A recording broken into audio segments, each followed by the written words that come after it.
ನಮಸ್ಕಾರ ಸ್ನೇಹಿತರೆ, ಎಲ್ಲರಿಗೂ ಎ ಕ್ರಿಯೇಟಿವ್ ಚಾನಲ್ಗೆ ಸ್ವಾಗತ. ಇಂದಿನ ವಿಷಯವೇನೆಂದರೆ, ಮಂಗಳನಿಂದ ಈ 3 ರಾಶಿಯವರಿಗೆ ರಾಜರ ಜೀವನ ಕಷ್ಟಗಳೆಲ್ಲ ದೂರ. ಅದು ಯಾವುದೆಂತ ಈ ವಿಡಿಯೋದಲ್ಲಿ ಸ್ಕಿಪ್ ಮಾಡದೆ ನೋಡಿ.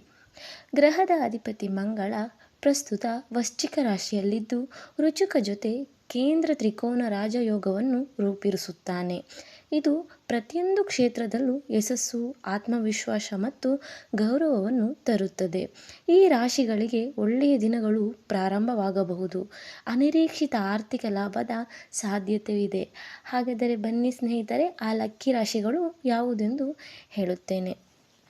ವೈದಿಕ ಜ್ಯೋತಿಷ್ಯದಲ್ಲಿ ಮಂಗಳವನ್ನು ಗ್ರಹಗಳ ಅಧಿಪತಿ ಎಂದು ಪರಿಗಣಿಸಲಾಗುತ್ತದೆ. ಇದನ್ನು ಬಹಳ ಮುಖ್ಯವಾದ ಗ್ರಹವೆಂದು ಪರಿಗಣಿಸಲಾಗುತ್ತದೆ.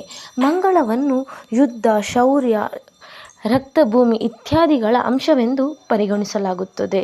ಇದು ಒಂದು ರಾಶಿಚಕ್ರ ಚಿಹ್ನೆಯಲ್ಲಿ ಸುಮಾರು 45 ದಿನಗಳ ಕಾಲ ಇರುತ್ತದೆ. ಆದ್ದರಿಂದ ಮತ್ತೊಂದು ರಾಶಿಯನ್ನು ಪ್ರವೇಶಿಸಲು ಸುಮಾರು 17 ರಿಂದ 18 ತಿಂಗಳುಗಳು ಬೇಕಾಗುತ್ತದೆ. ಈ ಅದೃಷ್ಟ ರಾಶಿಚಕ್ರ ಚಿಹ್ನೆಗಳ ಬಗ್ಗೆ ತಿಳಿಯೋಣ. ಮೊದಲನೆಯದಾಗಿ ಸಿಂಹರಾಶಿ. ಮಂಗಳ ಕೇಂದ್ರ ತ್ರಿಕೋನ ರಾಜಯೋಗವು ಈ ರಾಶಿಗೆ ಹಲವು ವಿಧಗಳಲ್ಲಿ ಮಹತ್ವದ್ದಾಗಿರಬಹುದು.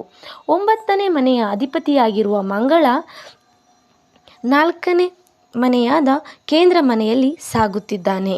ಇದು ಈ ರಾಶಿಗೆ ವಿಶೇಷ ಪ್ರಯೋಜನಗಳನ್ನು ತರಬಹುದು. ಹೆಚ್ಚುವರಿಯಾಗಿ ರುಚುಕ ರಾಜಯೋಗವು ನಿಮ್ಮ ಜೀವನದಲ್ಲಿ ಸಂತೋಷವನ್ನು ತರಬಹುದು.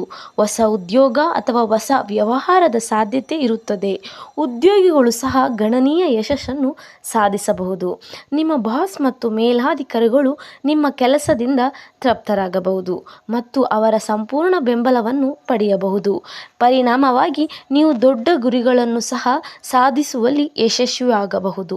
ಹೊಸ ಆದಾಯದ ಮೂಲಗಳು ತೆರೆದುಕೊಳ್ಳಬಹುದು. ಇದು ನಿಮ್ಮ ಆರ್ಥಿಕ ಪರಿಸ್ಥಿತಿಯನ್ನು ಸುಧಾರಿಸಬಹುದು. ಇದಲ್ಲದೆ ಕರ್ಕಾಟಕದಲ್ಲಿ ಸ್ಥಾನದಲ್ಲಿರುವ ಗುರುವು ನಿಮಗೆ ಪ್ರಯೋಜನಕಾರಿಯಾಗಬಹುದು. ಗುರು ಮತ್ತು ಮಂಗಳ ನಡುವಿನ ತ್ರಿಕೋನ ಸಂಬಂಧವು ನಿಮ್ಮ ಆದಾಯವನ್ನು ಹೆಚ್ಚಿಸುತ್ತದೆ. ಇನ್ನು ಎರಡನೆಯದಾಗಿ ಕಟಕ ರಾಶಿ. ಕಟಕ ರಾಶಿಯಲ್ಲಿ ಮಂಗಳ ಗ್ರಹವು ಕೇಂದ್ರ ತ್ರಿಕೋನ ರಾಜಯೋಗವನ್ನು ರೂಪಿಸುತ್ತದೆ. 10ನೇ ಮನೆಯ ಅಧಿಪತಿಯಾಗಿ ಮಂಗಳನು 5ನೇ ಮನೆಯಲ್ಲಿರುತ್ತಾನೆ. ಪರಿಣಾಮವಾಗಿ ಮಂಗಳನ ಕೇಂದ್ರ ತ್ರಿಕೋನ ರಾಜಯೋಗವು ಅನೇಕ ರಾಶಿಗಳಿಗೆ ಪ್ರಯೋಜನಕಾರಿಯಾಗಬಹುದು.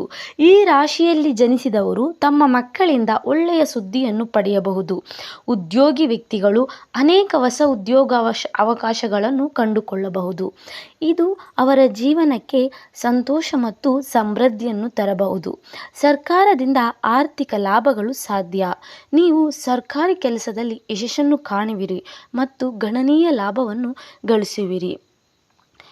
ಇನ್ನು ಕೊನೆಯದಾಗಿ ಮೇಷರಾಶಿ. ಈ ಮೇಷರಾಶಿಯಲ್ಲಿ ಜನಿಸಿದವರಿಗೆ ಕೇಂದ್ರ ತ್ರಿಕೋನ ರಾಜಯೋಗವು ಸಾಕಷ್ಟು ಪ್ರಯೋಜನಕಾರಿಯಾಗಬಹುದು. ಮಂಗಳನು 8ನೇ ಮನೆಯಲ್ಲಿರುತ್ತಾನೆ. ಮಂಗಳನ 4ನೇ ಅಂಶವು 11ನೇ ಮನೆಯ ಮೇಲೆ ಬರುತ್ತದೆ.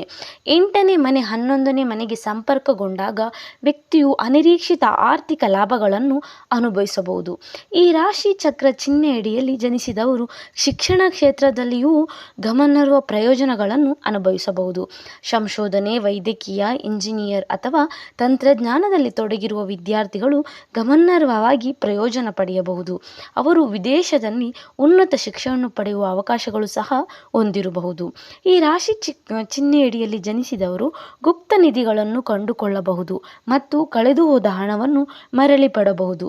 ಅವರು ಮಾನಸಿಕ ಒತ್ತಡದಿಂದ ಪರಿಹಾರವನ್ನು ಸಹ ಅನುಭವಿಸಬಹುದು. ಹನುಮಂತನನ್ನು ಪೂಜಿಸುವುದರಿಂದ ವಿಶೇಷ ಪ್ರಯೋಜನಗಳನ್ನು ನೋಡಬಹುದು.